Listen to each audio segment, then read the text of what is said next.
साहेब बंदगी ये 4-5 लोग यहाँ मौजूद नहीं है। आप लोगों की तालियां ये सबूत दिखाती है कि आप ही लोग मौजूद हैं।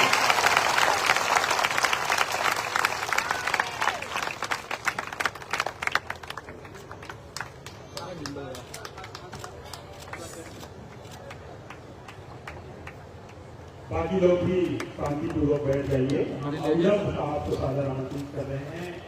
हमारे सतगुरु बंदीश्वर के पावन चरण कमलों में हम करबद्ध निवेदन बंदगी कर रहे हैं, बारंबार बंदगी कर रहे हैं। ये सतगुरु आपका आगमन बड़े भाग्य से हम सबके बीच में हुआ है। आपकी कृपा दृष्टि, आपकी दया दृष्टि हम पर सदैव बनी रहे।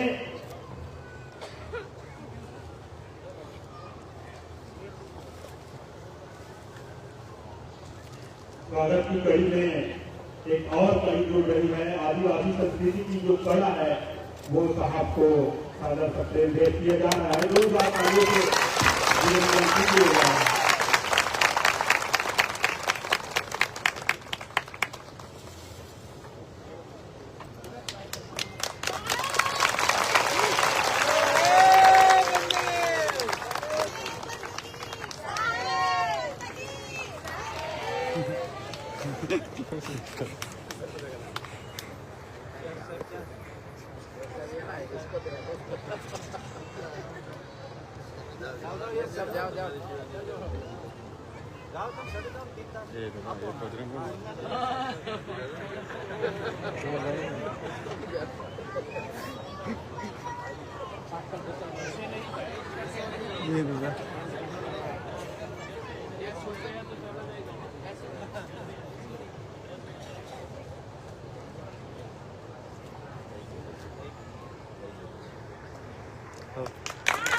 तिथि भी आज पड़ी थी 19 की और दिन भी यही था।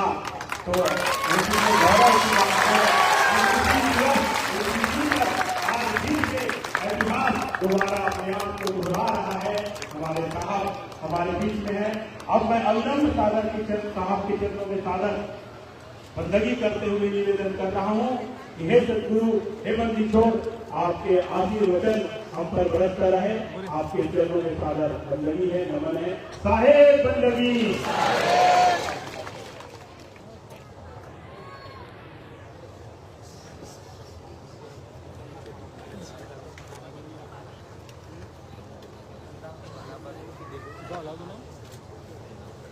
कभी खड़े बाजार में लिए लुहाटी हाथ, जो घर जा रहा अपना चलो हमारे साथ। मेरे हृदय मंदिर का रात है सतगुरु कबीर का हाथ और उनके नीली टेली सभी भक्तों को सप्रेम साहेब बंदगी, साहेब बंदगी, साहेब बंदगी।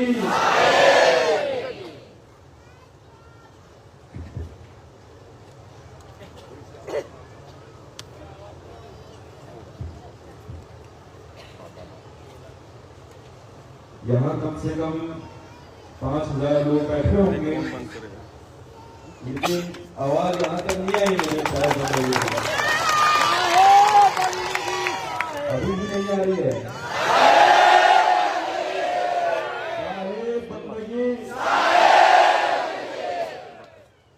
आधे से भी कम लोग अभी चिल्ला है। सब चिल्लाएंगे तो पूरे शहर तक जाएगी आवाज। साहेब बंदगी। महिलाएं शायद थक गई हैं।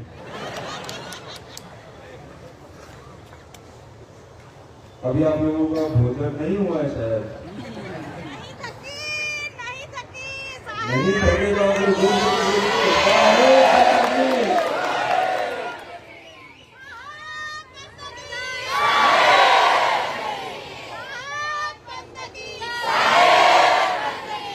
जब तक ये टेंट नहीं मिल जाता तब तक मैं नहीं बोलूंगा।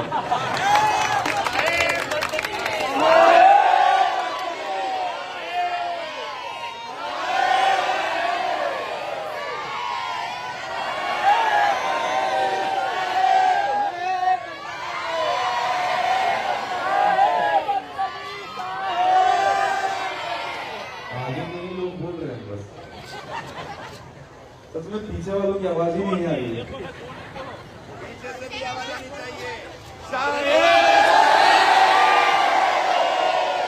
साहेब बंदगी, साहेब बंदगी, साहेब बंदगी।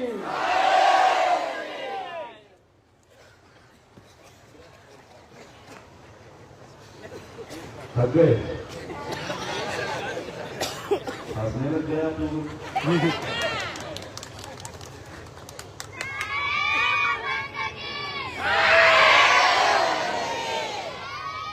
जिला छोटा उदयपुर में इतना भव्य कार्यक्रम हो रहा है। जिला छोटा उदयपुर है ना ये, इतना बड़ा भव्य कार्यक्रम हो रहा है। लगता है, मुझे लगता भी नहीं कि आजू बाजू के गांव वालों को भी पता चल रहा है। आप लोगों को उतना जोश ही नहीं दिख रहा है। आप लोगों को शायद दम नहीं है साहेब बंदगी बोलने का। आप लोगों को शर्म आती है लगता है।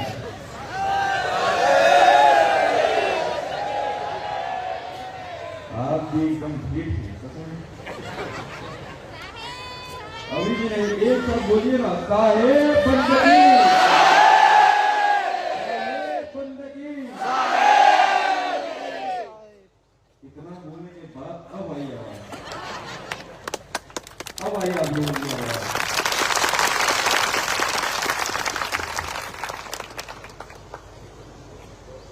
मुझे लगता नहीं मैं अभी जो बोलूंगा उस बात लोगों को समझ आएगा। साहेब बंदगी समझ नहीं आता आप लोगों को।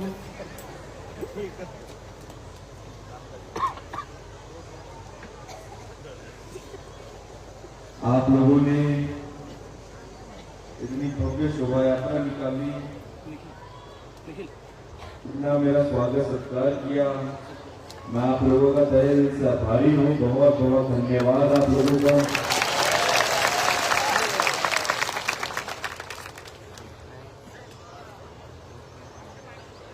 अभी मैं कुछ समय से आदिवासी क्षेत्र में ही कार्यक्रम हो रहा है। हमारा नवोदय यात्रा भी आदिवासी क्षेत्र से निकल रही है। मुझे शुरू से, बचपन से जो आदिवासी नृत्य है, जो संस्कृति है, उससे बहुत लगाव है। क्योंकि मैं छत्तीसगढ़ से हूँ। छत्तीसगढ़ में भी आदिवासी क्षेत्र है, बस्तर कहते हैं उस क्षेत्र को। तो बचपन से हम उन्हें देख रहे हैं, उनका नृत्य देख रहे हैं, और यहाँ भी वैसा नृत्य देखने मिल रहा है, तो मुझे अंदर से बहुत खुशी हो रही है।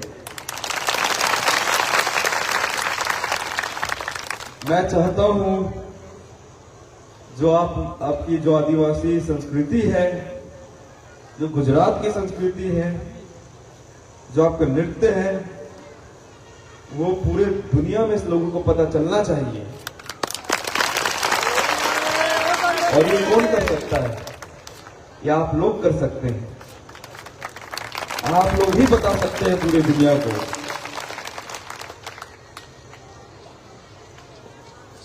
हम कबीरपंथियों की पहचान सिर्फ कंठी माला चंदन से नहीं होनी चाहिए। हम कबीरपंथियों की पहचान हमारे चरित्र से होनी चाहिए।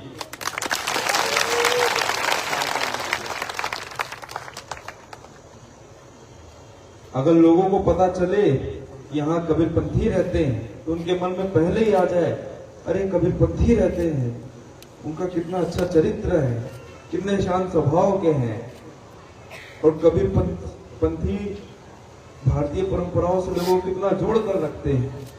ऐसा ख्याल आना चाहिए लोगों के मन में। ये कौन कर सकता है? आप लोग कर सकते हैं। आप सदगुरु कबीर साहब को मानने वाले हैं। हम सब सदगुरु कबीर साहब को मानने वाले हैं, और ये सदगुरु कबीर साहब का पंथ है, सदगुरु कबीर साहब का बताया हुआ ये मार्ग है। और सदगुरु कबीर साहब कभी इस चीज का विरोध नहीं किए। जो समाज में कुछ त्रुटियां आ गई थी, इसका विरोध किए।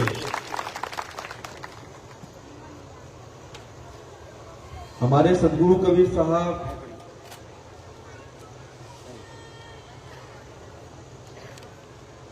इस दुनिया में आए, किस लिए आए, किसके लिए आए? हमारे लिए आए, हम सबको जगाने आए।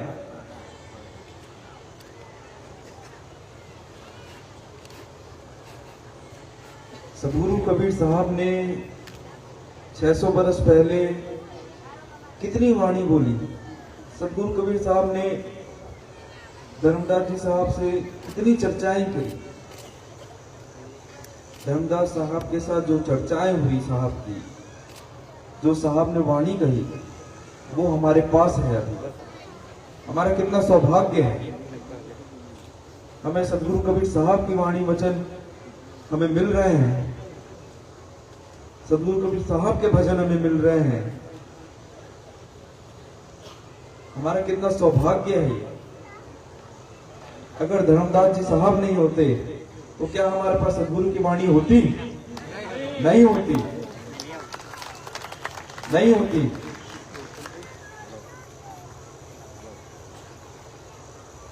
अगर सदगुरु कबीर साहब के अंदर से धर्मदास जी साहब उस ज्ञान को नहीं निकालते तो आज हम कहां होते हमें भी नहीं पता होता। हम कहां बिखरे होते हमें नहीं पता होता। लेकिन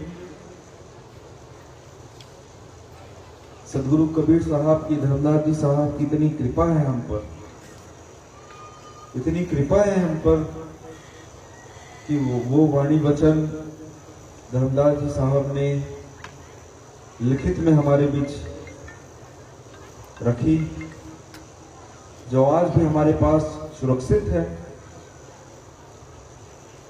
और मौखिक में तो कितनी चर्चाएं हुई होंगी, उनके बीच कितनी चर्चाएं हुई होंगी, वो तो हमें नहीं पता।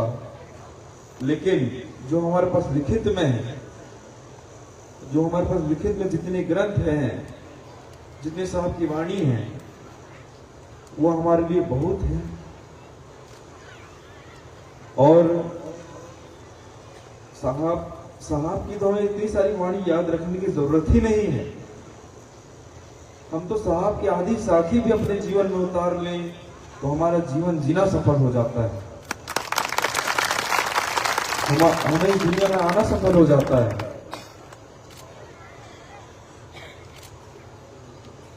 ये नवोदय यात्रा की ये तीसरी यात्रा है। पहली यात्रा आपके पड़ोसी राज्य राजस्थान में हुई और ये छोटा उदयपुर जिला उदयपुर से लग के ही है, बॉर्डर ही है।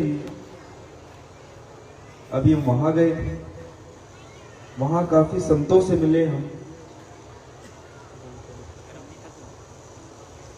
जब मध्यकाल में सदगुरु कबीर साहब थे,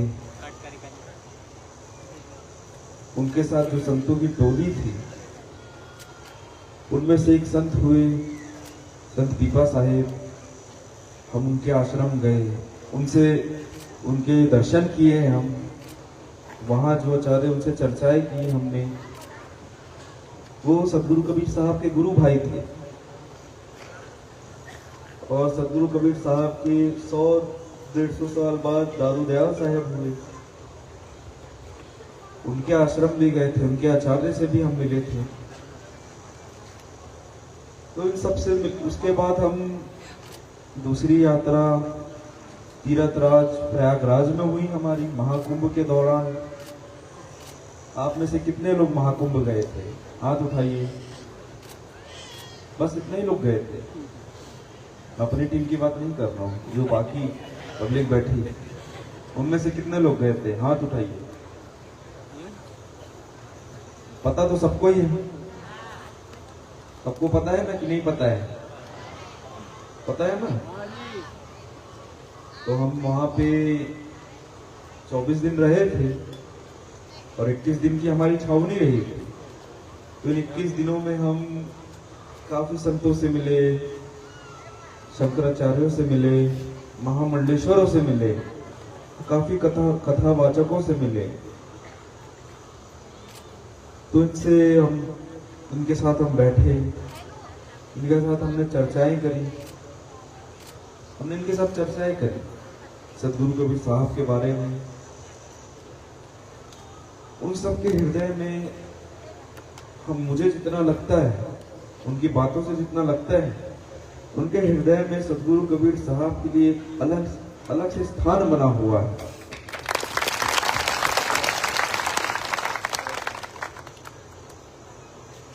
वो कहते हैं कि हमारी कथाएं, हमारे प्रवचन बिना सदगुरु कबीर साहब के वाणी वचनों के बगैर हो ही नहीं सकती।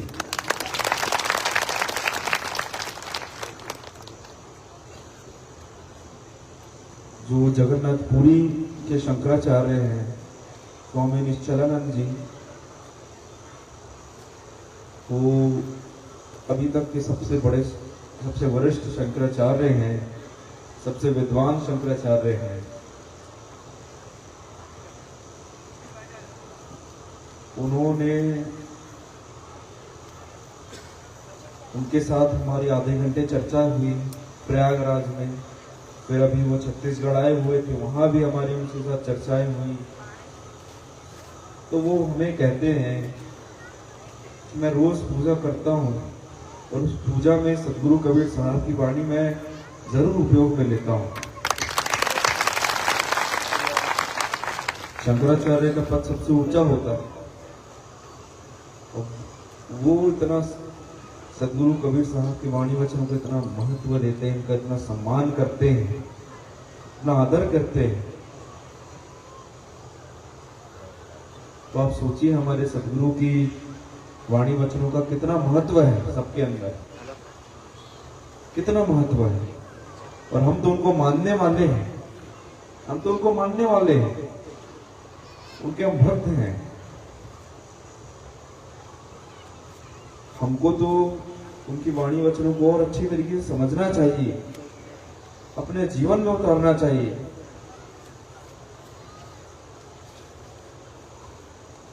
सदगुरु की ही साखी है, सदगुरु की वाणी है, जो सदगुरु ने 600 वर्ष पहले ही कह दी थी। जीव दयात्म पूजा यही धर्म का सार, कहे कबीर विचार के और सकल व्यवहार। सदगुरु की ये साखी है, जीव दयात्म पूजा यही धर्म का सार, यही धर्म का सार है। और हमारा सदगुरु कबीर धर्मदास वंशावली मिशन, एडीवी मिशन भी जीव दयात्म पूजा को लेकर ही बना है। और हमारा उद्देश्य यही है कि हम लोगों तक जीव दयात्म पूजा पहुंचाए, उनके हम जीवन में उतार सकें। हम सब मनुष्य हैं, हमारे सदगुरु ने, हमारे परमात्मा ने हमें आशीर्वाद दिया है। आशीर्वाद के तौर पर ये शरीर दिया है हमें, ये बुद्धि दी है हमें, ये चेतना दी है, सोचने समझने की शक्ति दी है। इतना बड़ा आशीर्वाद दिया है हमें हमारे परमात्मा ने, हमारे सदगुरु ने। तो हमारा भी ये कर्तव्य बनता है, जो उनकी वाणी वचन है हम उसे समझें, अपने जीवन में उतारें। क्या हमारा इस दुनिया में आने का क्या उद्देश्य है? सिर्फ पैसा कमाना, अपना घर परिवार देखना, बस यही हमारा उद्देश्य हो सकता है? बस इस उद्देश्य के लिए हमें परमात्मा ने बनाया है, हमें इस दुनिया में भेजा है? आप खुद बताइए।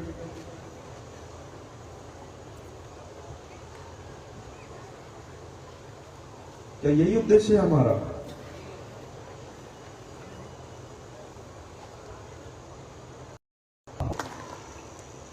जब तू आया जगत में जग हंसे तू रोए, ऐसी करनी कर चलो जग तुम हंसो जग रोए। साहब की वाणी है, साहब हमें यही कह रहे हैं कि जब तू आया इस जगत में जग हंसे तू रोए। जो ये जग हंस रहा है उनका अहंकार दिख रहा है उसमें, उनका स्वार्थ दिख रहा है उसमें, इसलिए उनको हंसी आ रही है और हम रो रहे हैं, हम रो रहे हैं। हम तो जब पैदा होते हैं तब तो हम सब चीजों से अनजान रहते हैं, सब चीज हमारे लिए नहीं रहती है,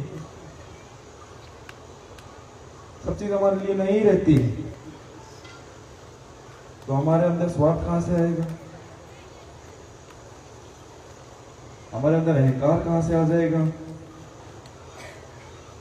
जब तक इंसान बोलना शुरू नहीं करता, जब तक बच्चा बोलना शुरू नहीं करता, तब तक वो इस सब चीजों से बचा रहता है। जैसे जैसे वो बोलना चालू करता है, बड़ा होता रहता है, वैसे वैसे उसके अंदर थोड़ा अहंकार आएगा, थोड़ा स्वार्थ आएगा। इसलिए बच्चा रोता है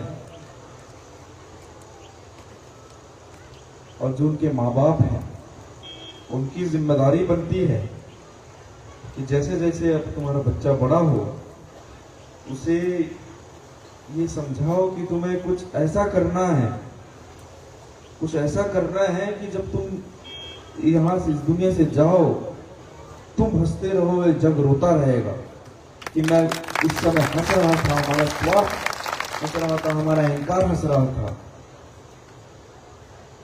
इनके स्वार्थ, इनके अहंकार में तमाचा मार के जाओ।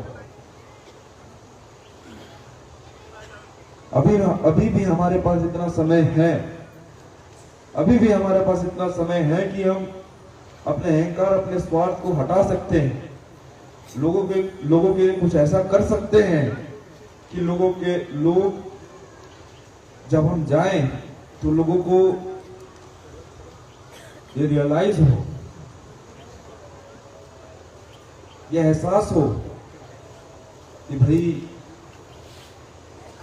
इसने ऐसा क्या कर दिया, इसने हमारी आंखें खोल दी, जो हम नहीं देख पाए वो ये देख कर चला गया, वो हमको दिखा कर चला गया। लोगों को ऐसा एहसास हो। हमें सदगुरु की वाणी वचनों को अच्छी तरीके से समझने की जरूरत है, आवश्यकता है हमें। हम तभी समझ पाएंगे सदगुरु की वाणी वचनों को जब हम अपने आप को समझ पाएंगे, हम अपने आप को जान पाएंगे कि मैं कौन हूं। तभी हमें अपना उद्देश्य पता चलेगा। हमें अपने आप को समय देना होगा। रोज हमें अपने आप को कुछ थोड़ा समय निकाल कर अपने आप को देना होगा। क्या इतना आप व्यस्त हो गए अपने कार्य में कि अपने आप को आप समय नहीं दे पा रहे हैं? आपको अकेले रहना है, आपको थोड़ा समय एकांत में देना है। भले आप आधे घंटे से शुरू करिए, 1 घंटे से शुरू करिए, लेकिन अपने आप को आप समय दीजिए, बिल्कुल एकांत। अब ऐसा नहीं कि आप लोगों से दूर होकर बैठ गए और आपका फोन आपके हाथ में है। अरे अभी तो वही दुनिया हो गई है, सबकी वही दुनिया हो गई है। भले कोई इंसान हमारे साथ ना रहे, लेकिन हमारा फोन हमारे साथ रहना ही चाहिए। अभी ये स्थिति है, ये हमारी स्थिति हो चुकी है अभी। तो हमें लोगों से और अपने फोन से थोड़ा समय दूर होकर रहना है। अपने आप से आपको चिंतन करना, आत्मचिंतन करना है, अपने आप से चर्चा करनी है,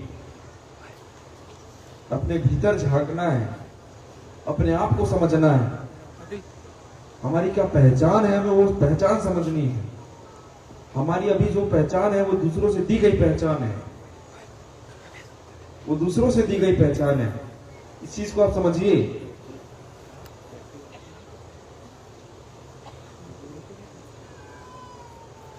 अगर आप अपने बच्चे के पिता हैं, अपने बच्चे की माता हैं, तो उस बच्चे ने आपको अपने माता पिता की पहचान दी है। अगर आप किसी के पति हैं तो आपको आपकी पत्नी ने आपको उस पति की पहचान दी है। ये पहचान हमारी खुद की नहीं है, ये लोगों से दी गई पहचान है ये। लेकिन हमारी क्या पहचान है, हमारी स्वयं की क्या पहचान है, हमें जानना जरूरी है। हमें अपनी पहचान, हमें अपने आप को पहचानना जरूरी है। और ये दुनिया का सबसे सरल काम भी यही है, सबसे कठिन काम भी यही है। अपने आप को पहचानना, अपने आप को पहचानना सबसे सरल काम है और अपने आप को पहचानना सबसे कठिन काम भी यही है। आपको मेरी बातें अभी अच्छी से समझ नहीं आ रही होगी, समझ नहीं आ रही होगी आप लोगों को? आ रही है? अगर आ रही है तो आप अपने अपने घर जाकर इस पर विचार जरूर करिएगा कि मैं क्या कहना चाह रहा हूं। मैं अपने लिए थोड़ी ना कह रहा हूं यहाँ पे, मैं आप लोगों के लिए यहाँ कह रहा हूं। और मेरा उद्देश्य ये नहीं है कि यहाँ जितने लोग बैठे मेरी बातों से प्रभावित हो जाए। मेरी बातों से कोई एक आदमी प्रभावित हो रहा है तो मेरे यहाँ बोलना सफल है, मेरा यहाँ बोलना सफल है। अगर आप सब प्रभावित हो जाए तो ये समाज पूरा पलट जाएगा, समाज पूरा नया बन जाएगा।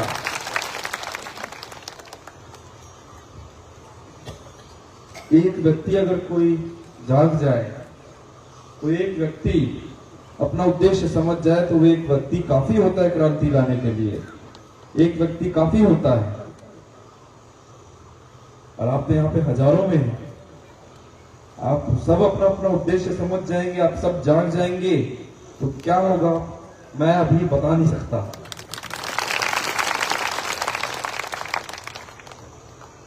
हमारे सदगुरु कबीर साहब क्यों आए थे इस दुनिया में? क्यों आए थे? हमें जगाने आए थे, हमें सही राह दिखाने आए थे, हमें अपने दरबार में खींचने आए थे। लेकिन हम क्या करते हैं? हम अपने सदगुरु के साथ उनके दरबार में नहीं जाते हैं, हम अपने सदगुरु को अपने संसार में खींचते हैं।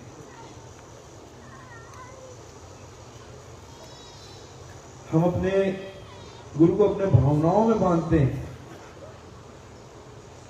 देखिए, एक बात याद रखिए, गुरु खिंच जाएगा आपके संसार में, लेकिन सदगुरु कभी नहीं खींचेगा। सदगुरु कभी नहीं आ सकता। गुरु भले आ सकता है लेकिन सदगुरु नहीं आ सकता।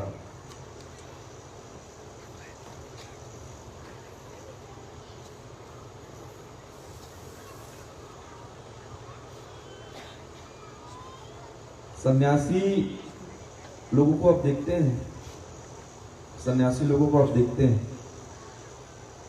कोई हिमालय चले जाता है, ये सब संसार से दूर हो जाता है। बल्कि असली जो सन्यासी है,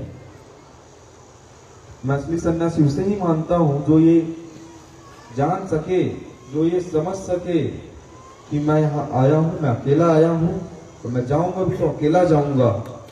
मैं उसको सन्यासी कहता हूं। मैं इसको सन्यासी नहीं कहता कि भाई जीते जी सबसे दूर हो जाएं, एकांत हो जाएं।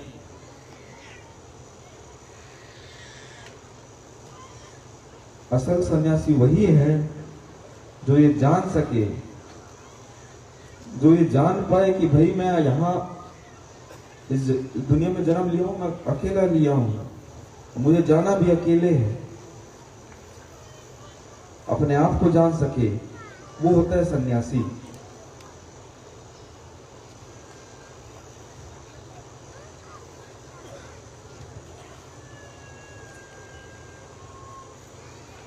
हम अपने सद्गुरु की, अपने परमात्मा की पूजा करते हैं। हम अपने परमात्मा की पूजा इसलिए करते हैं कि हम उनसे कुछ मांग सकें, उनसे धन मांग सकें, अपने कारोबार में तरक्की मांग सकें, स्वर्ग जा सके। इसलिए हम परमात्मा की पूजा करते हैं। जिसने हमें ये जीवन दिया है उसके सामने आप क्या समझदारी दिखा रहे हैं? वो आपसे ज्यादा समझदार है। अपनी समझदारी उनके सामने मत दिखाओ। स्वर्ग नरक अलग से कोई वो नहीं बसा हुआ है। स्वर्ग नरक भी इस दुनिया में है, समझना। स्वर्ग नरक भी इस दुनिया में है।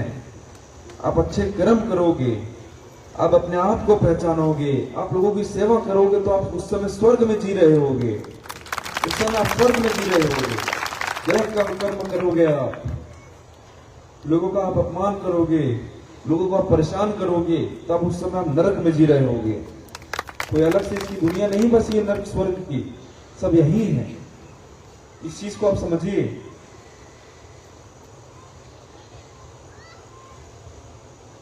हमें ज्यादा कुछ नहीं करना है, अब सिर्फ हमें जागना है। जागना बहुत सरल है, बहुत आसान है, लेकिन जगाना आसान नहीं है। हम जगाने जाएंगे तो हमारा बहुत विरोध होगा। क्या पता हमें गालियां पड़े, हमें मार पड़े, हमें भगा दिया जाए वहां से, हो सकता है, स्वाभाविक बात है। अगर आप कोई आदमी आकर ये बताए कि जो तुमने ये सब बनाया है, ये सब झूठ है, ये सब फालतू है, इसका कोई मतलब नहीं है। कोई भी आगे इंसान तुम्हें ये ऐसा बोलेगा तो स्वाभाविक बात है तुम उस पर गुस्सा ही आएगा। विचार तो करोगे नहीं, उल्टा तुम उसको दो तमाचा पहले दोगे।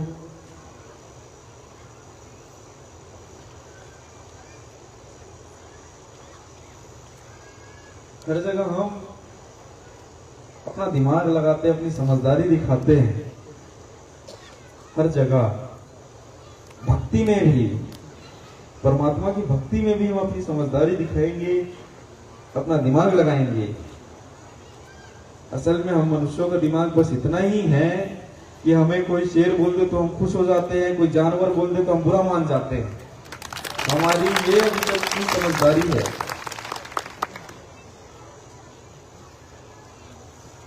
यहाँ एक दूसरे को मत बोलिएगा। अपने अपने घर जाएंगे तो किसी को बोल के देखिएगा जानवर, फिर उसका शक्ल देखिएगा,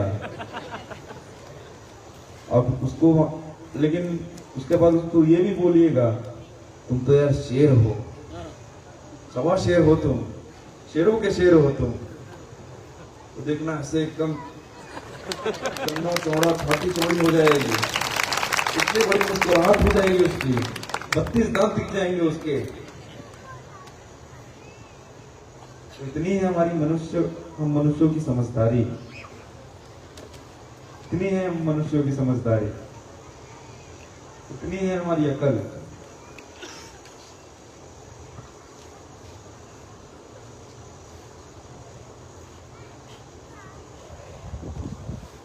हमें अगर परमात्मा की पूजा करना है, हमें परमात्मा की भक्ति करनी है, तो अपने दिल से करो, अपने हृदय से भक्ति करो। अपना दिमाग, अपना स्वार्थ, अपना अहंकार को थोड़ा साइड में रख के भक्ति करो, तभी कुछ मतलब है। अगर अपने आप को भी जानना है तो इन सब चीजों से थोड़ा दूर हटके अपने आप को जानो, अपने भीतर झांको।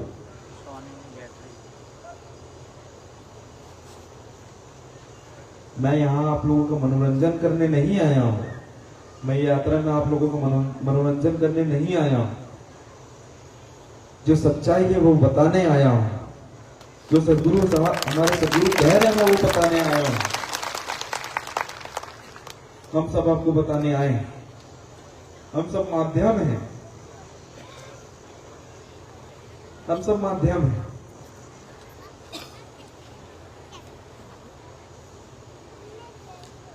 हम तो आपको बता सकते हैं, हम तो आपको रास्ता दिखा सकते हैं, लेकिन चलना आपको है, उस रास्ते में आपको चलना है।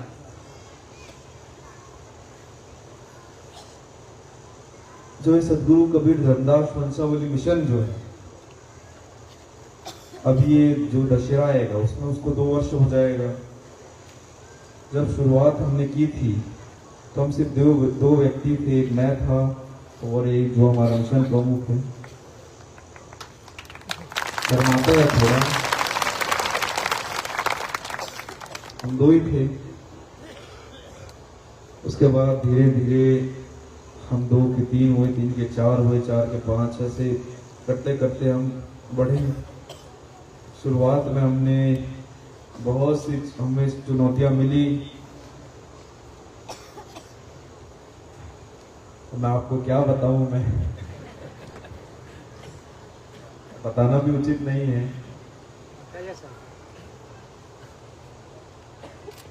चलिए उसे जाने दीजिए आप। जो हमारा मिशन बनाने का जो उद्देश्य था, जो उद्देश्य है, वो है समाज में जागृति फैलाना, लोगों के अंदर प्रेम भाव जगाना, लोगों के प्रति प्रेम भाव जगाना, सेवा भाव जगाना। प्रेम का रंग उड़ना है हमें, सेवा का रंग उड़ना है हमें। लेकिन अभी हम स्वार्थ अहंकार का रंग उड़कर बैठे हैं। इस रंग को हटाना है, इस रंग को धोना है। सत्य हमें सत्य की ओर जाना है, और सत्य हमें खोजने की जरूरत नहीं है। सत्य तो रहेगा, उसका ना आदि है ना अंत है। सत्य तो हमेशा से था, हमेशा रहेगा।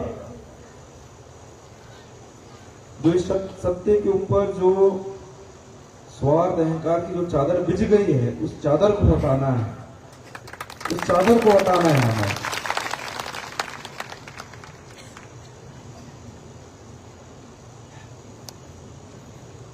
हम सब यहाँ 41 दिनों के लिए आए थे, 41 दिनों के लिए आए थे।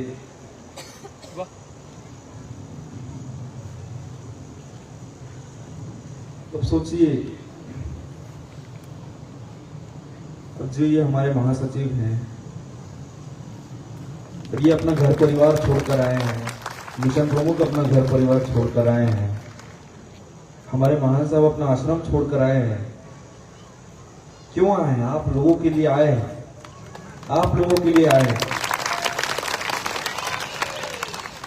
जितनी भी आपको टीम दिख रही है, जो कैमरा वाले दिख रहे हैं, ये सब अपना घर परिवार छोड़कर आए हैं।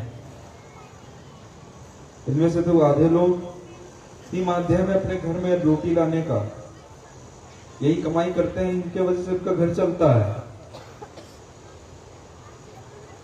अगर ये नहीं कमाएंगे तो उनका घर नहीं चलेगा।